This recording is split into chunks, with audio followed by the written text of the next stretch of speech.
sétimo ano da EMEF, Abdoral Rocha, saudações.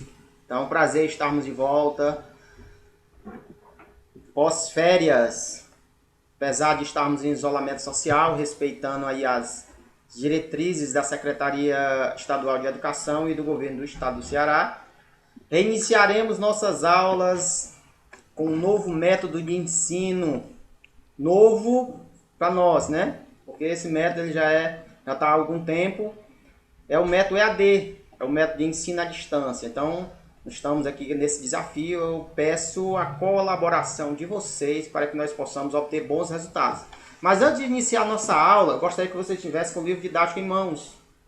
Nós iremos reiniciar nossas aulas a partir do capítulo 2, da página 24. Então, por favor, abram aí o livro didático de vocês, no capítulo 2, na página 24. Caso você não tenha o livro didático, alguns alunos do sétimo ano não têm livro didático, então eu vou pedir que vocês falem com os pais de vocês ou com algum responsável para procurar o coordenador Fábio Vasconcelos ou o diretor Santiago lá na escola. Eles vão estar providenciando aí o material didático para que vocês não percam nada das nossas aulas, que, diga-se de passagem, é de extrema importância. Mas antes de dar início aqui na nossa aula propriamente dita, eu gostaria de compartilhar algumas dicas de estudo em casa que foi enviado para nós, professores, pela SME, a Secretaria Municipal de Educação, Cultura e Desporto. E essas dicas são de extrema importância para que a gente venha a obter resultados satisfatórios nos nossos estudos. A primeira dica é você escolher um ambiente confortável. Por que é importante? Porque para estudar precisa de concentração. Então, você escolhe um ambiente para estudar onde tem muito calor. Então, você não vai render, não vai conseguir se concentrar direito em um ambiente que tenha muito calor. Então, você vai procurar um ambiente com uma ventilação agradável, um ambiente que não tenha muito barulho, tá certo? Então, aí procura um ambiente agradável para que você possa obter um resultado satisfatório nos seus estudos. A segunda é cumpra o cronograma. Esse cronograma são os horários que eu creio que todos vocês devam ter. Então, segunda-feira você tem umas disciplinas específicas, na terça você tem outras, na quarta outras, e assim na quinta e assim na sexta. Então, se hoje é terça-feira, então você vai estudar as disciplinas de terça-feira. Se hoje é quarta-feira, vai estudar as disciplinas de quarta. E assim na quinta e assim na sexta, tá certo? Por que a gente pede isso? Que você cumpra o cronograma, ou seja, siga o horário. Porque pode virar uma bola de neve, ou seja, você vai deixar um pouco de conteúdo de hoje para amanhã e de amanhã para depois, e vai ficar uma pilha de atividades, você não vai conseguir resolvê-las, aí vai dar problema no seu aprendizado. A terceira dica é evitar distrações, ou seja, você vai se desconectar principalmente das redes sociais, vai sair das redes sociais, vai sair do Facebook, vai evitar estar visualizando as mensagens no WhatsApp, tá certo? Assim você se concentra e obtém aqueles resultados satisfatórios que todos nós esperamos. A quarta dica é tenha tudo o que você precisa sempre em mão. Ou seja, você vai separar ali o seu material didático, seu material escolar, vai colocar num ambiente confortável, vai se desconectar das redes sociais. Detalhe, não esqueça da água, que é para você não precisar estar levantando, e cada vez que você levanta, você vai se desconcentrar, e quando retornar, vai precisar pegar o raciocínio de novo, isso vai demorar um tempo. A quinta dica é anote tudo. Você vai estar lá no seu caderninho, anotando as dúvidas, anotando aquelas palavras que você não sabe o significado, vai estar pesquisando na internet, ou perguntando para os professores aqui no grupo, ou no canal da escola, no YouTube, tá certo? Então vamos lá, vamos dar continuidade à nossa videoaula, a começar pelo capítulo 2, como eu havia dito, são povos e culturas africanas. Malineses e bantus foram as duas culturas que eu separei, tá certo? Então eu dividi esse capítulo 2 em 4 subitens. O primeiro subitem é África e os aspectos físicos. Nós vamos analisar os aspectos geográficos do continente africano. Segundo subitem, nós iremos analisar o Império Mali, no que diz respeito tanto ao povo malinês como à sua cultura. No terceiro subitem, nós vamos analisar, nós vamos estudar os bantus. E no terceiro, os bantus no Brasil, Ceará e em Morrinhos. Então, são os 4 subitens aqui que eu preparei para a nossa videoaula, tá certo? Vamos dar início ao nosso primeiro subitem. África, aspectos físicos.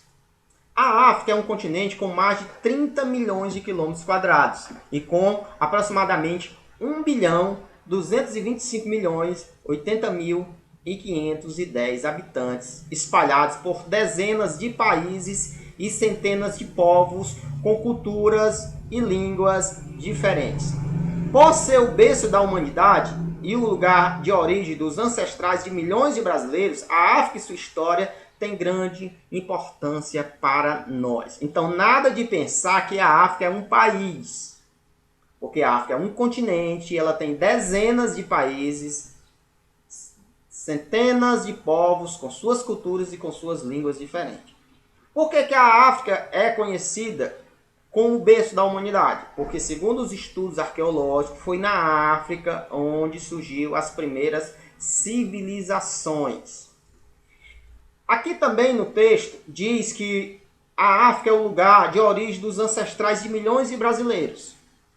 Muitos brasileiros são afrodescendentes, ou seja, seus antepassados vieram nos navios negreiros na época da escravização africana que perpendurou, que durou quase 3 séculos, tá certo?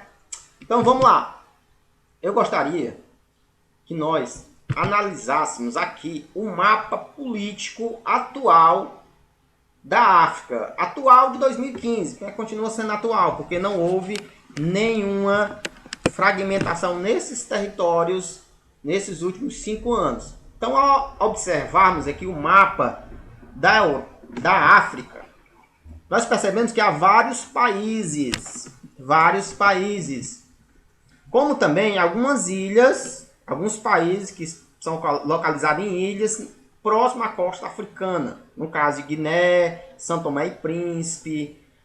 Então, essas ilhas, elas também fazem parte do continente africano, como também alguns países. Então, nada de pensar que a África é totalmente seco, que não tem água, todas as pessoas lá passam fome, são raquíticas, nada desse pensamento universal. A África é um país muito grande, tem países ricos como o Marrocos, como o Egito, ou até mesmo países em desenvolvimento como a África do Sul. Tudo bem que a grande metade da África realmente tem problema com desigualdade social, tem um índice de desenvolvimento humano baixo, mas nada de generalizar o continente africano. Logo em seguida, nós vamos observar o mapa da África e vermos ao norte um imenso mar de areia, que tem o nome de deserto do Saara. Nesse deserto ainda vivem povos nômades, ou seja, que não têm morada fixa. Esses povos nômades, eles não têm morada fixa. Como os berberes e os beduínos. Séculos atrás, eles controlavam as rotas comerciais do norte africano. Com suas caravanas, eles praticavam o comércio de vários produtos pela cidade da região. Essas caravanas que esses povos nômades, os berberes e os beduínos, eram caravanas de camelo. Eles colocavam as mercadorias sobre os lombos dos camelos, porque os camelos são os animais apropriados para andar no deserto devido à grande resistência que eles têm, certo? Então vamos dar continuidade a um mapa. Eu tenho um mapa do relevo da África. E eu queria que nós analisássemos aqui o deserto do Saara. O deserto do Saara aqui. Sahel. E perceba que o continente africano ele é banhado por 2 continentes. O continente africano ele é banhado por 2 oceanos. O Oceano Atlântico e o Oceano Índico. Nós temos também montanhas no continente africano, são as Cordilheiras dos Atlas, que fica ali próximo à região do Egito, tá certo?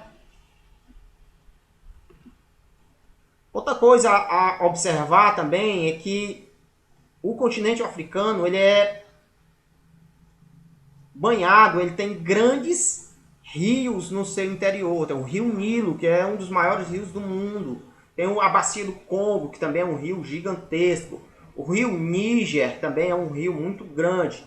No continente africano também há savanas, há florestas. Então essa ideia de achar que todo o continente africano é seco, as pessoas morrem de sede, essa ideia tem que ser desconstruída, porque a gente não pode estar generalizando um continente com milhões de quilômetros quadrados, achar que ele é igual em todas as regiões. Vamos dar início à nossa explanação aqui desse mapa que nós vimos. Porque se nós olharmos ao sul do Saara está o Sahel. O Sahel é uma faixa de terra entre a aridez do Saara e a fértil savana sudanesa. Savana, eu creio que vocês já devem ter visto em algum filme, são aqueles locais onde tem aqueles leões e alguns parques, são alguns zoológicos onde os visitantes eles entram dentro daqueles carros para observar os animais, como as girafas, os elefantes. Então isso é muito comum em alguns filmes.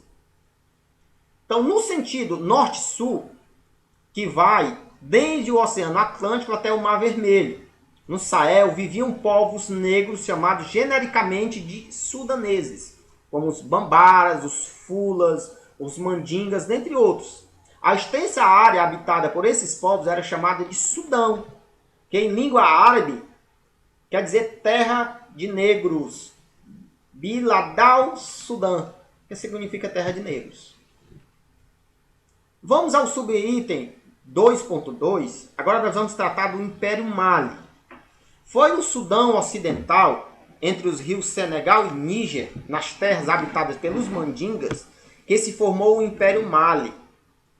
E esse Império Mali, pessoal, foi um dos maiores e mais duradouros da África. Então, boa parte do que nós sabemos sobre o Império Mandinga, o Mali, chegou até nós através dos griots. Quem eram os griots? Os griots eram cantadores, repentistas, eram pessoas que guardavam a tradição cultural e tinha esse papel de estar divulgando. Eles eram muito respeitados no continente africano, porque eles eram considerados como sábios. Aqui na nossa região, os griots podem ser comparados aos repentistas, aos cordelistas, que ficam contando uma história, uma tradição oral, de geração em geração. O fato, para nós analisarmos, é que no continente africano, na região do Sahel, tivemos, basicamente, 3 grandes impérios. O primeiro império, que está grifado aqui de vermelho, foi o Império de Gana, que ele ocorreu entre os séculos 8 ao século 13. Quando eu falo século 8, eu estou me referindo a partir de 1701 até o século 13, ou seja, a partir até 1299 são o século 13, ou seja, o Império de Gana perpendurou, ele durou todo esse tempo. O segundo império é o Império de Mali, é esse que nós estamos estudando, que está grifado aqui de azul, que ele durou do século 13 até o século 16, ou seja, a partir de 1201 até meados de 1500. O terceiro império é o Songhai, que está aqui grifado de verde. Perceba que tudo é na mesma região. Ele durou do século XV até o século XVI, ou seja, aproximadamente 100 anos. Nós vamos estudar a formação do Império do Mali. Quanto aos griots, ou seja, aqueles homens que divulgavam, que repassavam a tradição oral, através de cantigas, através de poesias, através de contar histórias, eles diziam que tudo começou com um príncipe da etnia mandinga chamada Sundita Keita. Ele e seus guerreiros venceram os Sossos, que era um povo que oprimia os mandingas, na Batalha de Quirna, em 1235. E depois de vencer também outros povos, eles fundaram o Império Mali. Então aqui nós vemos aqui uma ilustração dos guerreiros Mali, que nós vemos aqui o Mandinga, né, o povo Mandinga, com a representação de seus guerreiros, aqui eles se preparando para ir para a guerra.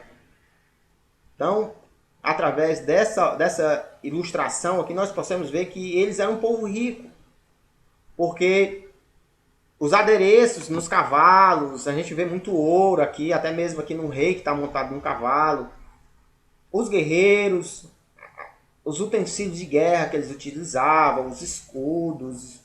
Então é bem interessante aqui essa imagem para nós estarmos entendendo como era que se organizava o exército e como era a cultura do povo de Mali, do Império de Mali. Vamos estudar a economia malinesa. O Império do Mali era o maior produtor de ouro da África Ocidental, mas sua população praticava também a agropecuária, o artesanato e o comércio.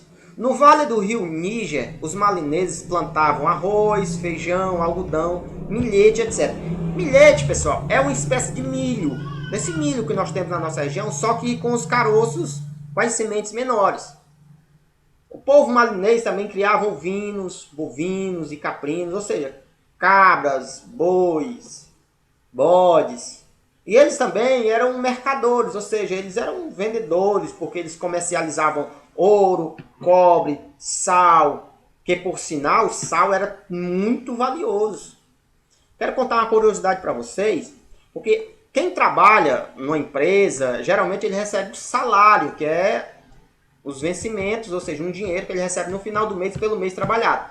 A palavra salário ela vem de sal, porque o sal era algo tão precioso na época que os trabalhadores recebiam o seu pagamento em sal. E a partir desse método operacional surgiu a palavra salário, que é a quantidade de dinheiro que um trabalhador ganha no final do mês, né? Veja que interessante como o sal era tão importante no passado e hoje sal é tão barato, né? Porém, no passado ele era muito importante e muito valioso. Dando continuidade, eu queria mostrar aqui para vocês algumas curiosidades sobre o Império de Mali. Ao olharmos aqui essa imagem, nós vemos aqui um prédio, que é uma mesquita, que os malineses eram de maioria muçulmana, da cidade de Tombouctou.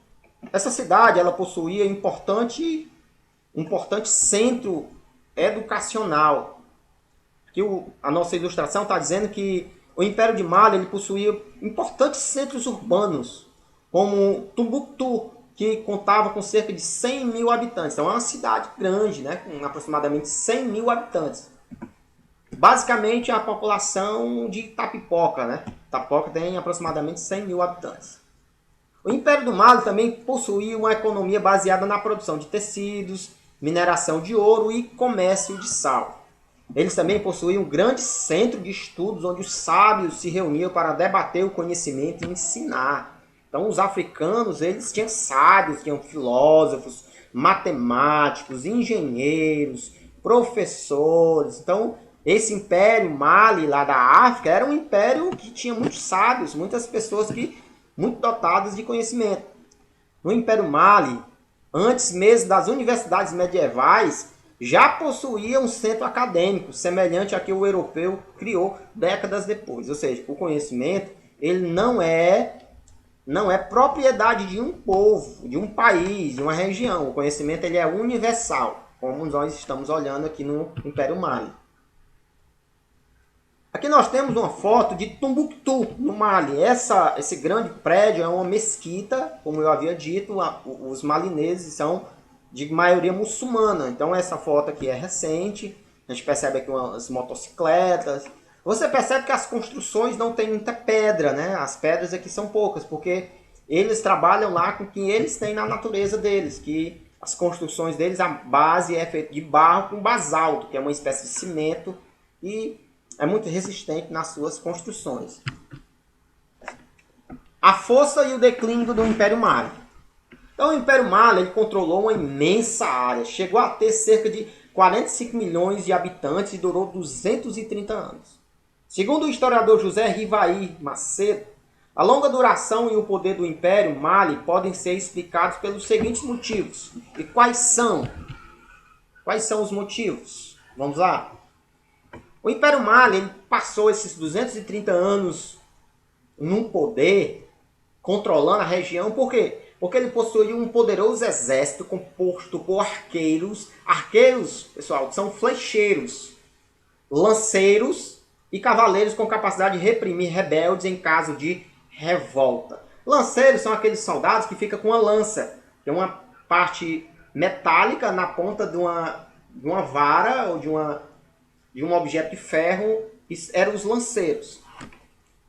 Aqui no item 2, aqui está dizendo que o Império Mali ele controlava as áreas de extração de ouro, então ele era muito rico. Então, se tem riqueza, pode pagar soldados, né? Então, isso ajudou para que ele ficasse muito tempo no poder. O Império Mali também tinha uma estrutura administrativa eficiente, com representantes nas áreas sob domínio. No quarto, ele adotava uma política de consulta aos povos dominados e respeitava as suas tradições e religiões. Causas do declínio do Império Mali. Olha, como de costume, conflitos entre seus líderes pela liderança do Império e o surgimento de novos centros de poder, a exemplo do rei de Songhai, que em 1470 conquistou a cidade de Tombuctu, tornando assim a força política da região. Então, as quedas dos impérios, dos reinos, aparentemente elas giram em torno dos mesmos motivos, ou seja, conflitos entre os líderes pela liderança, ou seja, a sede de poder entre os governantes faz com que o império fique dividido, e uma vez dividido ele enfraquece e faz com que os povos inimigos venham e consigam dominá-lo. No subitem 2.3, nós vamos analisar agora os bantus. Você pode estar acompanhando aí na página 31. Quem eram os bantus? Na África, ao sul do deserto do Saara, viviam e vivem os bantus, com povos que possuíam uma origem comum e falavam línguas aparentadas, ou seja, línguas parecidas, denominadas de bantas.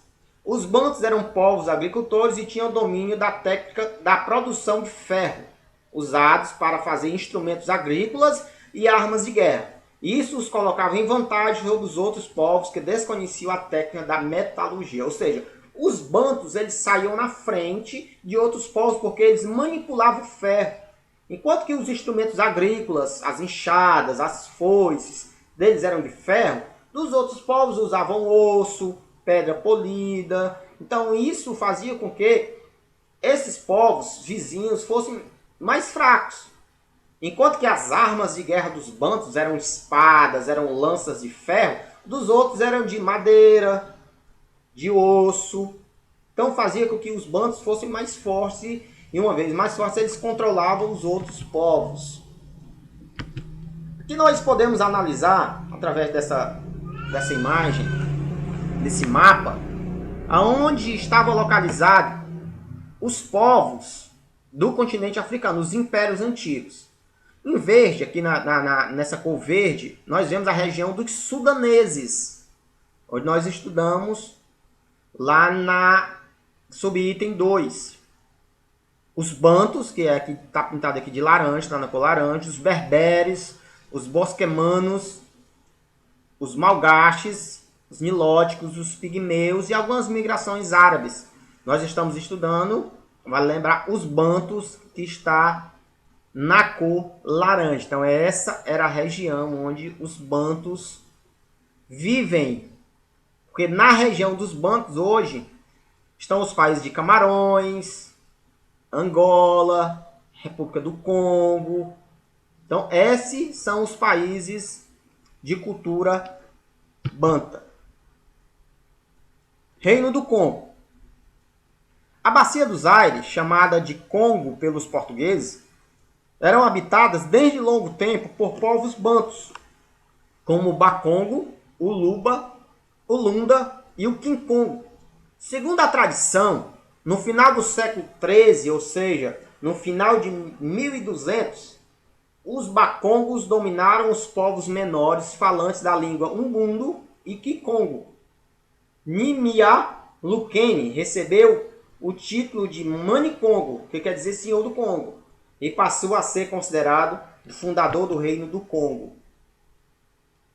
Depois, ele edificou seu palácio em Mambanza, Congo, e a partir desse centro de poder, o Reino do Congo passou a controlar um amplo território. Os congos conheciam técnicas apuradas de fusão de ferro. Segundo a tradição, o fundador do Congo era um ferreiro. Por isso, os trabalhos em ferro eram reservados aos nobres. No Congo, o comércio era intenso. Da capital do Congo, as caravanas de camelos iam ao interior buscar e levar produtos em especial, destaque para o ferro, o ouro e o sal.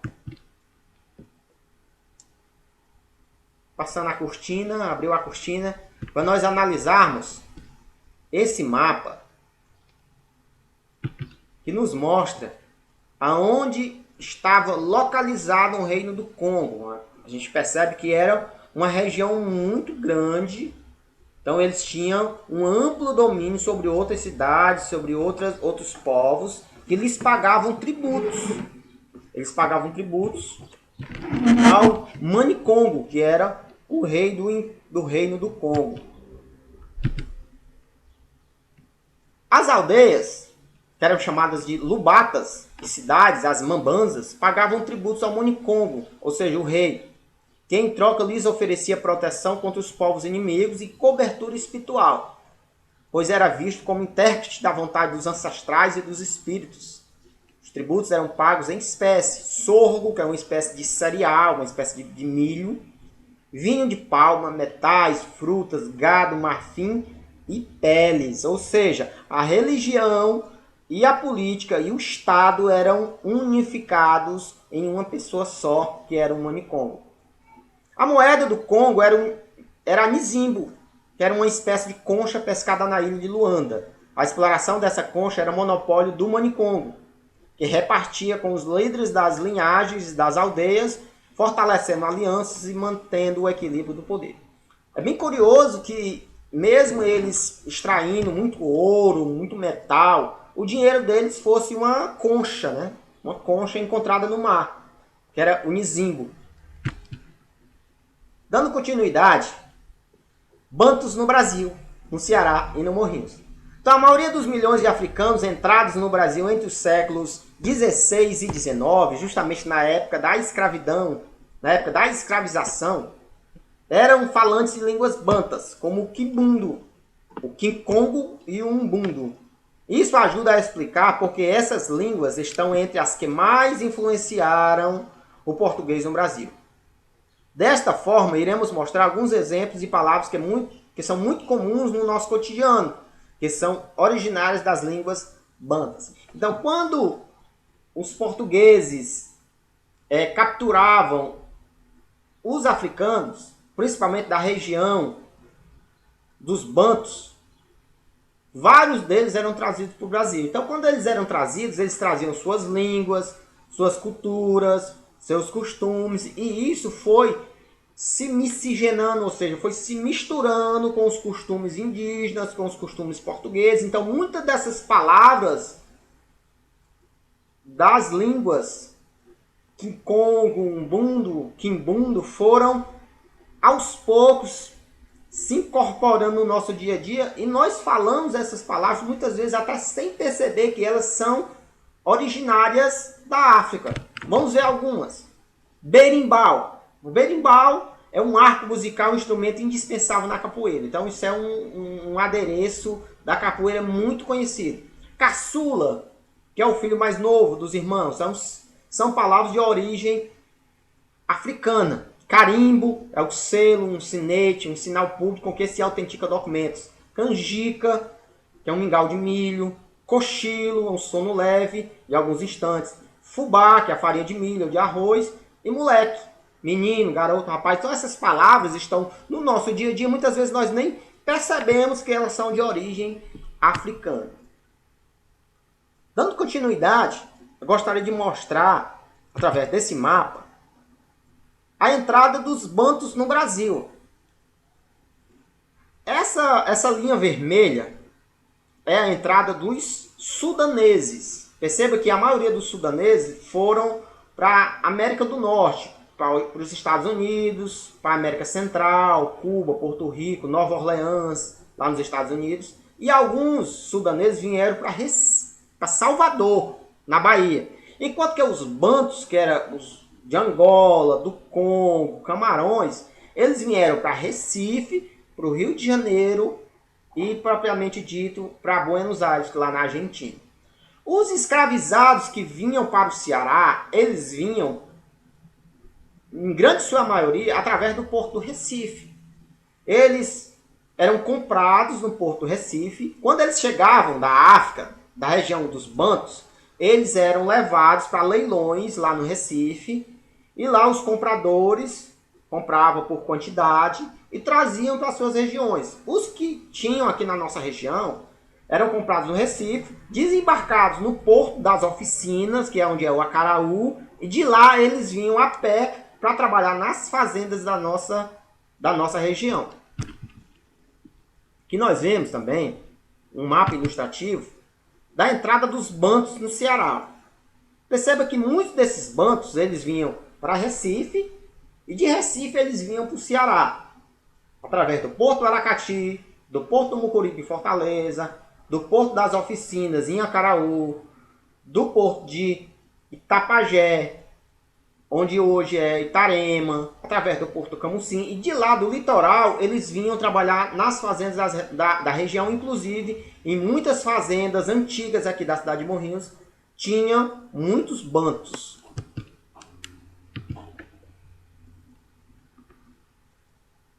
Como eu estava falando, os bantos nas terras que hoje fazem parte do município de Morrinhos e os resquícios de sua cultura. Então, aqui no Morrinhos nós temos 4 comunidades quilombolas. O que é uma comunidade quilombola? Comunidade quilombola são aquelas pessoas que moram em determinadas comunidades e se reconhecem como sendo os descendentes dos africanos que foram escravizados no Brasil. Aqui no Morrinhos nós temos as comunidades quilombolas de Jucumanso, de Curralinho e de Alto Alegre. Aquele povo se considera como sendo descendente dos africanos que foram escravizados. Na nossa região, a grande maioria dos africanos que vieram eram congoleses ou angolanos. Tá certo? Então, esse povo era um povo de cultura banta. Tanto é que essas palavras, canjica, moleque, berimbau, é muito comum na nossa região. Então, isso reflete o quanto eles influenciaram no nosso modo de vida, na nossa cultura. Então, aqui é o exercício de fixação, na página 39, da primeira à quarta. Então, façam aí o exercício de fixação, coloque no nosso grupo lá da turma, tá certo? Perguntem aqui no nosso canal, no YouTube, curtam, compartilhem. A pilha acabou, por hoje é só. Tenha um bom dia e até a próxima.